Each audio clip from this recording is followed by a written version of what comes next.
성경 말씀 봉독하도록 하겠습니다. 마태복음 11장 25절부터 30절 말씀 제가 봉독해 드리도록 하겠습니다. 그때 예수께서 대답하여 이르시되 천지의 주제이신 아버지여, 이것을 지혜롭고 슬기는 자들에게는 숨기시고 어린아이들에게는 나타내심을 감사하나이다. 옳소이다. 이렇게 된 것이 아버지의 뜻이니이다. 내 아버지께서 모든 것을 내게 주셨으니 아버지 외에는 아들을 아는 자가 없고 아들과 또 아들의 소원대로 계시를 받는 자 외에는 아버지를 아는 자가 없느니라. 수고하고 무거운 짐진 자들아, 다 내게로 오라. 내가 너희를 쉬게 하리라. 나는 마음이 온유하고 겸손하니 나의 멍에를 메고 내게 배우라. 그리하면 너의 마음이 쉼을 얻으리니 이는 내 멍에는 쉽고 내 짐은 가벼움이라 하시니라. 아멘.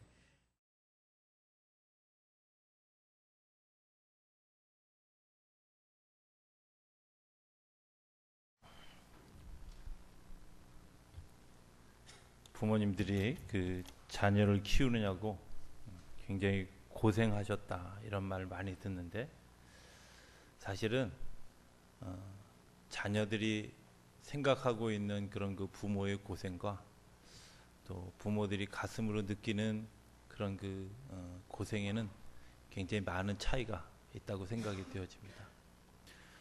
오늘 그 마태복음 11장을 생각하는 11장이 시작되어지는 그 본문에 보면 세례 요한이 예수님에게 제자들을 보내셔서 오실 그분이 당신입니까? 아니면 내가 또 다른 사람을 기다려야 되겠습니까? 라는 질문을 합니다.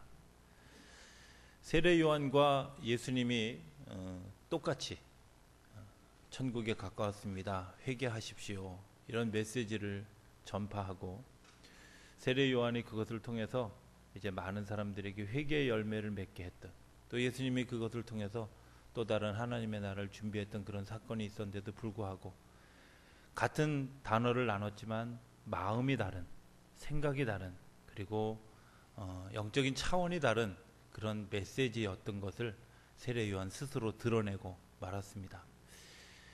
회개하라 천국이 가까웠다 하는 말, 세례 요한에게는 이제 심판이 다가왔습니다.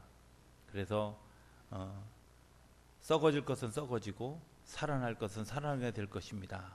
이게 세례 요한의 메시지의 핵심이었습니다.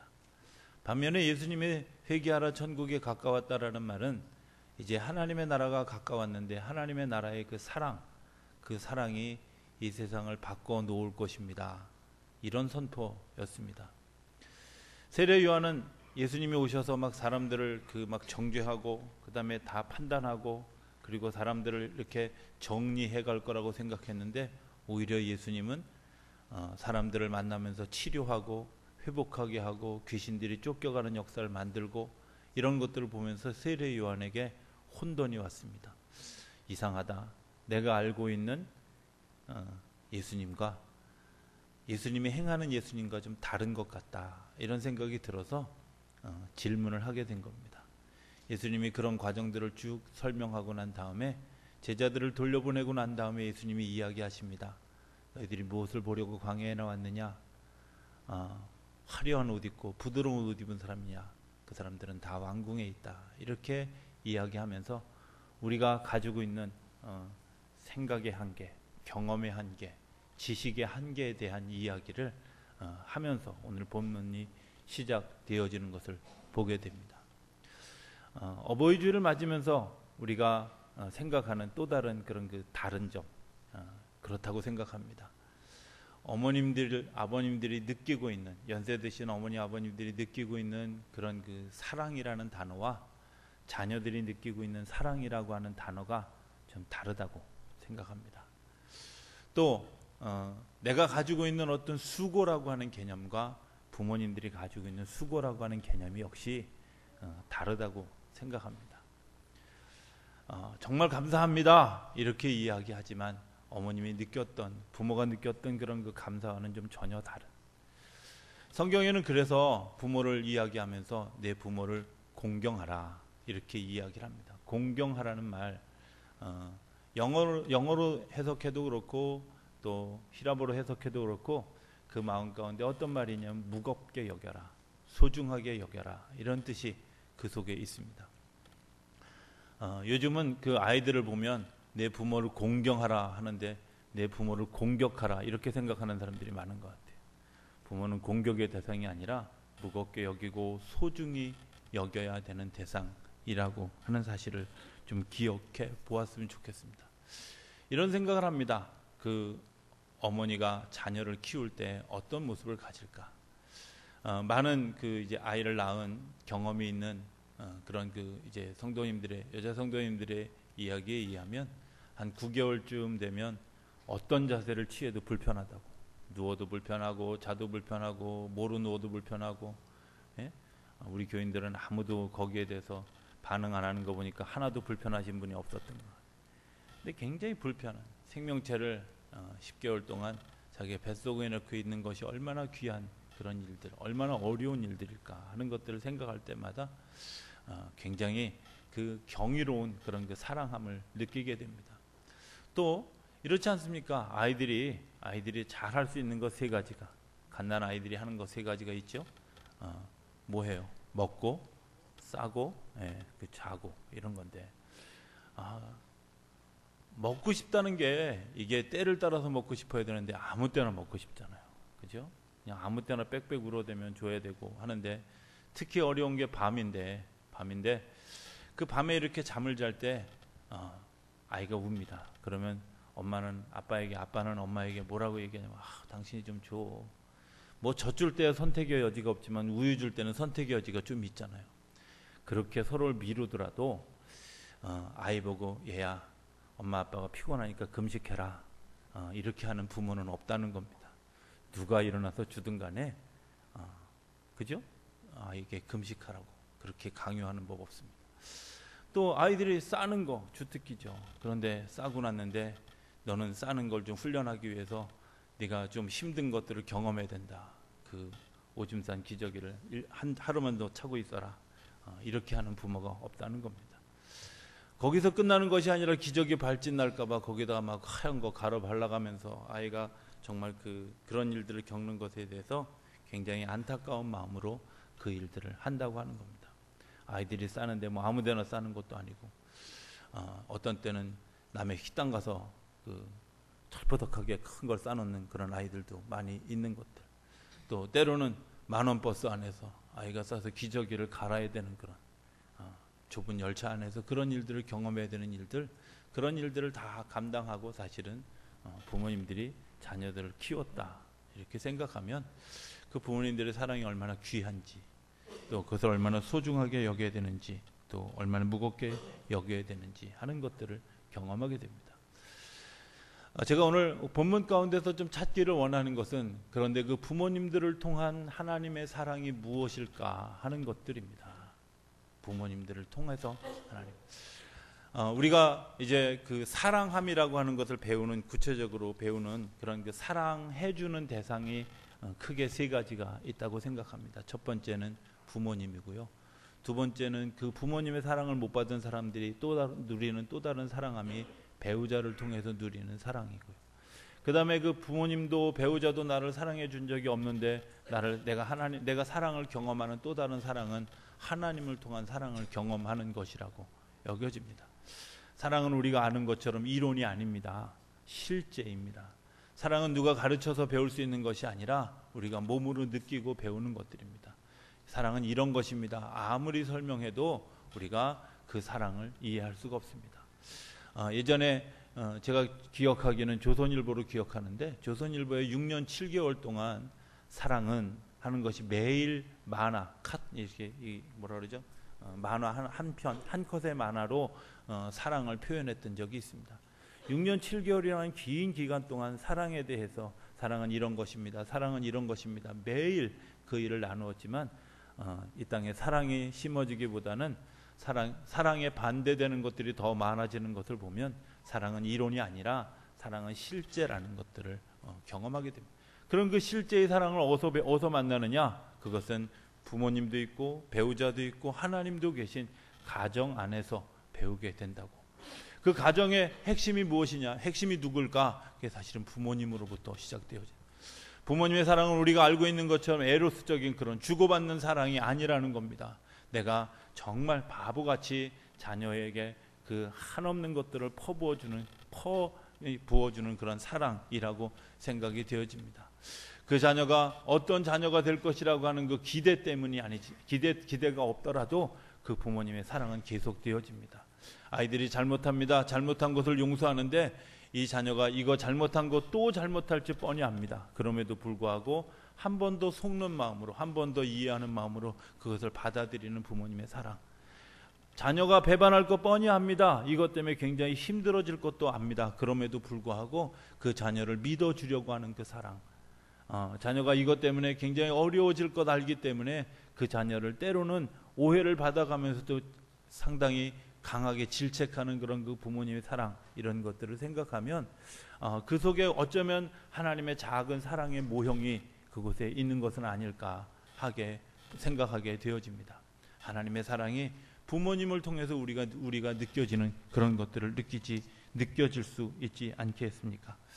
저는 그렇게 생각합니다. 부모를 공경하라고 하는 말에는 조건이 없습니다. 성경에 보면 너희들이 주 안에서 순종하라, 이 말에는 조건이 있습니다. 그렇죠? 주 안에서. 그러나 공경하라는 말은 주 안에서라는 말이 없습니다. 그 말은 부모는 당연히 공경받아야 될 대상이라는 겁니다. 무겁게 여겨지고 소중히 여겨져야 될 대상이라고 하는 사실입니다.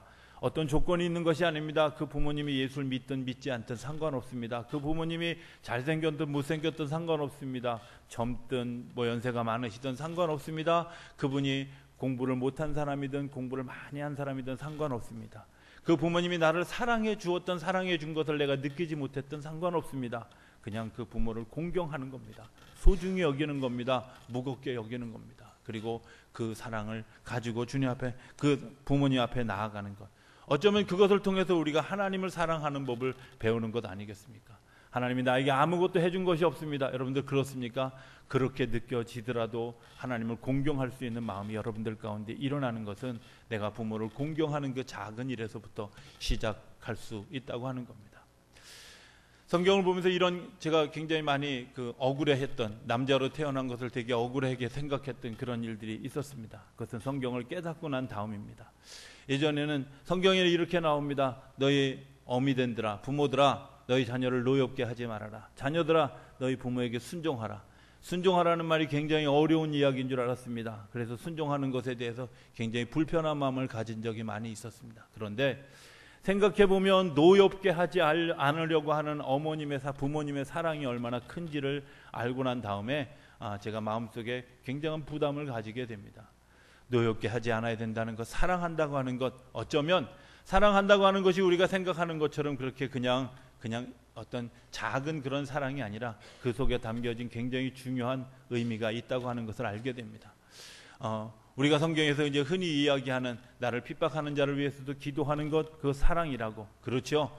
때로는요, 부모들이 자녀들에게 핍박받는 그런 일들이 일어나게 되어질 때가 얼마나 많은지요. 젊은 신세대 사고를 따라오지 않는다고 부모님을 가리키려고 하는 그런 그 자녀들의 모습.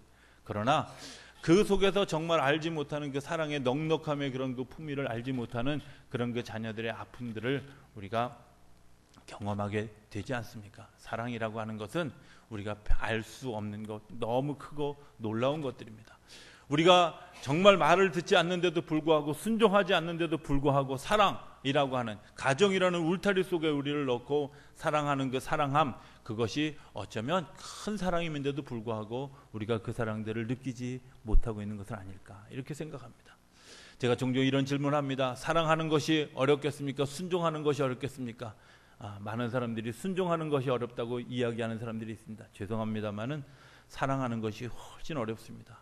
사랑한다고 하는 것은 그 사람을 위해서 죽을 수도 있는 것이기 때문에 그렇습니다.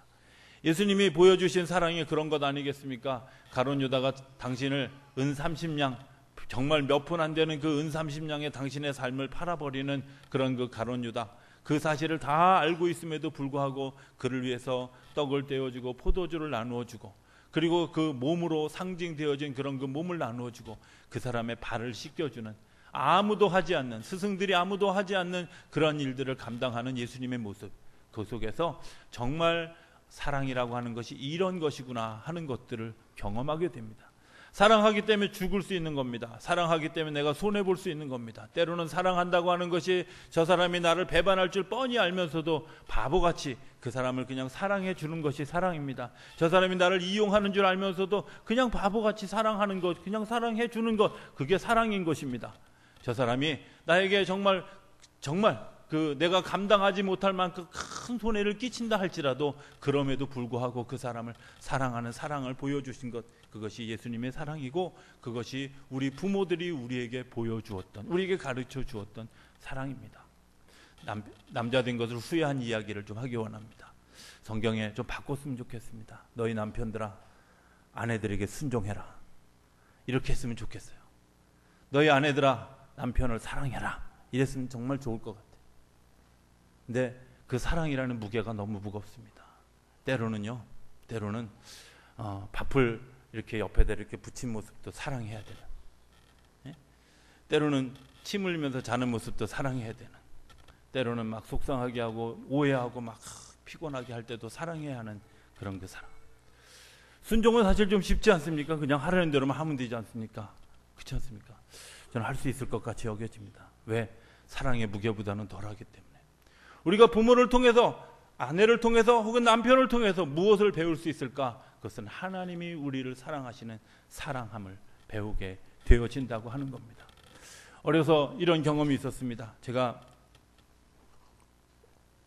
기억하기에 초등학교 2학년 때쯤에 증기기관차가 마지막으로 사라졌던 때, 저희 아버님이 철도에 근무하셨었는데 철도에 근무할 때 증기기관차를 견학시켜 주셨습니다. 저는 견학시켜 주신 의미를 지금도 잘 이해할 수 없습니다. 완전히 이해는 못합니다. 그런데 제가 겪었던 그 증기기관차의 경험이 어쩌면 제 마음속 깊은 곳에 아버지를 사랑하는 마음으로 남아 있었다고 여겨집니다. 증기기관차는 여러분들이 어른들이 많이 있으니까 잘 아실지 모르지만 그 기관차 안에 석탄을 계속 떼서 그 기운으로 기차가 움직여지는 겁니다. 그래서 계속해서 그곳에 석탄을 이렇게 집어넣어서 그것이 이제 끓여지도록 그렇게 하는 일들을 합니다. 제가 탔던 그 차에는 기차가 이제 4사람이 그 일들을 감당했는데 2사람씩 번갈아 가면서 그 일들을 감당했습니다. 아버님이 그 일을, 그쪽에 4사람 중에 한 분으로 그 일을 하셨던 것을 기억합니다. 제가 탔던 그 기차가 서울역을 출발해서 천안까지 가는 동안에 계속해서, 뭐 요즘 같으면 천안 1시간이면 가지만 그때에는 한 4시간 가까이 걸렸던 그런 그 4시간 동안에 계속해서 그 일을 하는 아버지의 모습을 보았습니다. 나중에 돌이켜 생각해보고 하나님이 나를 사랑하신다는 그 사랑하심이 무엇일까? 그때도 아버지가 나를 위해서 굉장히 고생하신다 이런 생각을 들었었는데 제가 기억 속에 남는 것은 그 기억을 되돌리면서 하나님이 나를 어떻게 사랑하시는가 하는 것들을 경험하는 것은 하나님이 지금도 나를 위해서 일하시는데 더운 여름에도 쉬지 않고 그 일들을, 그때 그 4사람이 그 기관차가 가기 위해서 그 많은 승객들을 이제 운송하기 위해서 그 4사람이 부지런히 석탄을 올리면서 그것을 태워가지고 기관차가 돌아가도록 만들었던 그런 그 기억. 하나님이 지금도 나를 위해서 그 일들을 하고 계신다고 하는 것. 때로는 더운데도 불구하고 그 일들을 감당하고 있고, 때로는 정말 제가 거기 앉아 있었는데 제 기억에 아마 6월이나 7월쯤이었던 걸로 기억을 했는데 들어갈 때는 이게 한직막이 이런 곳이구나 이렇게 생각했고, 조금 지나니까 지옥이라는 곳이 이런 것이구나 이렇게 생각했는데 나중에는 땀이 나다 땀이 그것에 의해서 말라가지고, 저는 들락날락이긴 할 수 있지만 다른 사람들은, 거기에서 일하는 사람들은 땀이 정말 말라가지고 그 옷이 이렇게 붙을 정도로 일어나는 그런 일들을 보면서 하나님이 지금도 그렇게 일하시는 것이 아닐까, 하나님이 나를 위해서 지금도 그렇게 일하시고, 하나님이 지금도 나를 위해서 보이지 않는 곳에서, 알지 못하는 곳에서, 우리가 경험하지 못하는 곳에서 사랑하기 위해서 그렇게 일하고 있는 것은 아닐까. 그 일들을 하면서 마음의 여러 가지 생각들을 생각해 보게 됩니다. 때로는 정말 이 어려움들을 참고 이겨야 되는 그런 그 마음 가운데서 자녀를 생각하고 그리고 가족을 생각하는 그분들의 수고가 저는 있었다고 여겨집니다. 그렇게 행하는 그런 그 수고 속에 우리를 사랑하시는 그 사랑, 때로는 사람들에게 배반당하고 때로는 사람들에게 예배를 받기를 원하지만 예배를 받을 수 없는 하나님의 사랑, 그러나 그럼에도 불구하고 우리를 향해서 끊임없이 사랑, 때로는 사람들이 예수님을 속이기도 하고 예수님을 배반하기도 하고 예수님을 이용하기도 하지만 그 모든 것들을 다 감당하면서도 불구하고 끊임없이 베풀어 주기 위해서 여전히 일하시는 하나님의 사랑을 저는 그 속에서 경험하게 되어졌습니다. 여러분들 그렇지 않습니까? 부모님이 나를 사랑하시는 사랑은 어쩌면 하나님이 위에서 하늘로부터 내려주시는 그 사랑의 조그마한 축소판에 불과하다고 여겨집니다. 우리가 그 작은 사랑을 경험하면서도 그 사랑을 알지 못하고 부모를 공경하지 못하고 공격하는 어리석음을 범하는 데에 우리가 어찌 하나님을 하나님으로 고백하고 사랑할 수 있을까 하는 것들을 질문해 보게 됩니다. 오늘 성경은 이렇게 얘기합니다. 너희들이 지혜 있고 슬기로운 자들이 이런 것들을 깨닫지 못한다. 왜? 내 마음속에 선입관이 있기 때문에 그 사랑을 사랑으로 받아들여지지 못하는 겁니다. 내 마음속에 사랑이란 이런 것입니다 라는 선입관이 내 안에 있기, 부모는 당연히 이래야 됩니다라는 선입관이 우리 삶 가운데 있기 때문에 그것이 온전한 사랑으로 받아들여지지 않습니다. 내가 가지고 있는 판단이. 그런데 그것을 받아들일 수 있는 건 어떤 사람? 어린아이같이 순전한 마음이 있을 때 그것을 받아들일 수 있다고. 어린아이들이요, 유괴를 당할까봐 부모들이 교육을 하잖아요. 과자 사준다 그러면 따라가지 말아라. 뭐 좋은 옷 사준다 그러면 따라가지 말아라. 저는 물론 뭐 불가피한 그런 선택이긴 합니다만은 그것이 어쩌면 우리 사회를 정말 좀먹게 하는, 사랑의 어떤 그런 일들을 방해하는 그런 일들이라고 여겨집니다. 값없이 베풀어주는 사랑에 대해서 경계해야 되는 것, 어쩌면 그것 때문에 하나님의 사랑을 경계하는 습관이 어려서부터 우리들의 삶에 들었던 것은 아니었을까 하는 생각을 하게 됩니다. 때로는 엄마와 아빠가 서로 다툰 것 때문에, 사이가 안 좋은 것 때문에 때로는 때로는 엄마를 경계하는 그런 이야기들을 하는 것들을 들은 자녀가 살아가면서 하나님의 사랑을 제한하는 그런 일들을 생각해 보면 어쩌면 하나님의 사랑을 우리 가정 속에서 스스로 제한하는 어리석음을 범하고 있는 것은 아닐까. 어린아이같이 되지 아니하면 우리가 그 사랑을 받아들일 수 없다고 성경은 이야기하고 있는 것을 보게 됩니다. 이렇게 얘기합니다. 내 아버지께서 모든 것을 내게 주셨으니 아버지 외에는 아들을 아는 자가 없고 아들과 또 아들의 소원대로 계시를 받는 자 외에는 아버지를 아는 자가 없다. 하나님이 내게 모든 것을 주셨습니다.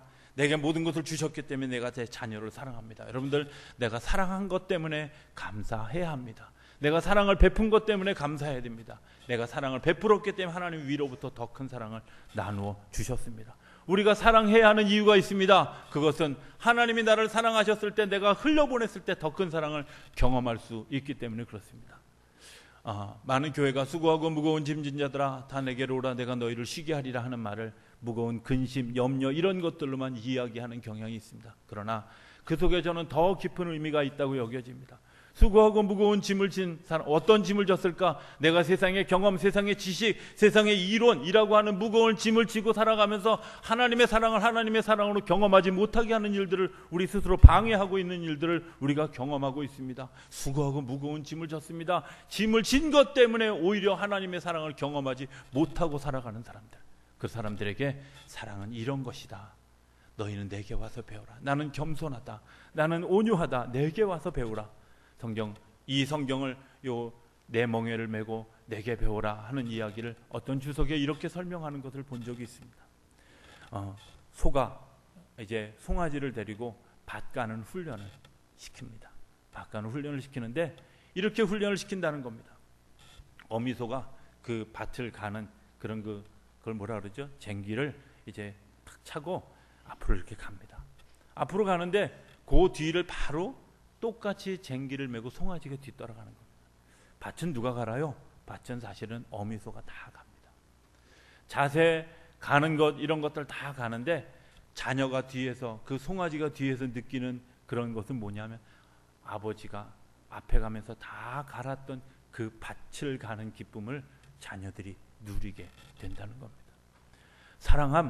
사랑함이라는 것 사실 굉장히 힘들고 어려운 일들입니다. 개척해 나가는 것 굉장히 어려운 일들입니다. 그러나 그 어려운 일들을 앞서가면서 다 하면서도 정작 그 기쁨은 누가 누리게? 자녀가 누리게 하는 것, 그것이 내가 너희에게 가르쳐 주는 것이라고 성경은 이야기하고 있습니다. 하나님이 우리에게 사랑을 베풀어 주셨기 때문에 우리가 사랑을 누리고 살아가지 않습니까? 그러면 부모든 우리가 정말 그 사랑을 자녀들에게 나누어 줄 수 있는, 그 사랑의 기쁨을 자녀들에게 물려줄 수 있는 그런 믿음의 각오가, 하나님으로부터 사랑을 공급받고 배운 것들을 우리가 우리 자녀들에게 흘려보내주겠다고 하는 그런 마음의 결심이 우리 가운데 있어야 하지 않을까 하는 생각을 하게 됩니다. 사랑이 없는 시대를 살아가고 있습니다. 그 사랑이 없는 시대에 하나님이 우리가 사랑을 만나기 위해서 부모님을 만날 수 있게 해주셨고, 배우자를 만날 수 있게 해주셨고, 그것 부족했을 때 하나님의 사랑을 경험할 수 있는 하나님의 사람들을 만나게 해주셨습니다. 그 사랑을 통해서 우리가 배우고 또 경험하고 그 즐거움을 누리고 하는 것들 흘려보내는 그런 결심이 우리 가운데 일어나는 어버이 주일이 되었으면 좋겠습니다. 그리고 그 사랑을 정말 깊이 여기고 공경할 수 있는 그런 또 다른 세대를 만들어가는 우리 모두가 되어줄 수 있게 되기를 바랍니다. 그 사랑 안에서 승리하는 저 여러분의 삶이 될 수 있게 되기를 주의 이름으로 축원합니다. 기도하겠습니다. 저희들을 사랑하신 아버지 하나님, 하나님이 저희들에게 베풀어 주신 그 사랑이 가정으로부터, 부모님으로부터 이어져 왔던 것을 하나님 알게 하신 것을 감사하고 하나님 앞에 영광을 돌려드립니다. 하나님, 저희들이 제한된 사랑이 아닌 정말 이 세상을 변화시키는, 이 세상을 새롭게 세우는 그 사랑의 자리에 깊이 다가갈 수 있는 저희들 되게 하여 주시옵소서. 그리고 그 사랑을 가르쳐주는 우리 부모님들을 하나님 사랑하고 또 배우자를 사랑하는 일들이 저희 안에 일어나게 하여 주시옵시고, 그것을 소중하게 여기는, 공경하는 그런 삶이 우리 가운데 일어나도록 역사하여 주옵소서. 그래서 합력하여 더 큰 사랑을 이루어가고, 그리고 그 속에서 더 깊은 하나님의 사랑을 경험하는 일들이 날마다 우리 삶 속에 일어나고, 그것 때문에 하나님의 영광된 삶을 경험하고 그것을 따라가는 우리 모두가 되어줄 수 있도록 복을 내려 주옵소서. 감사하며 예수님의 이름으로 기도드립니다. 아멘.